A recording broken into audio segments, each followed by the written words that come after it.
સન્માન નિધિ યોजना તમામ યોજનાઓનો લાભ મળે। આધાર કાર્ડ હોય, રેશન કાર્ડમાં સુધારા વધારા કરવા, બધા 56 જાતના લાભો આપવાનું કામ આ સરકાર કર્યું છે।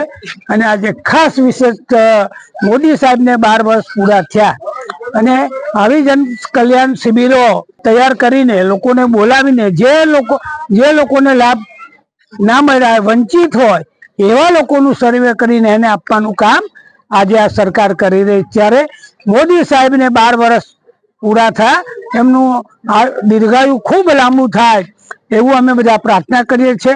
વિકસિત ભારત બનાવવાનું જે છે સપનું મોદી સાહેબનું, એ સાકાર કરવા માટે બધા કટિબદ્ધ થાય અને બધા સાથે મળીને આપણે વિકસિત ભારત બનાવીએ એવી શુભેચ્છા। ભારત માતા કી જય।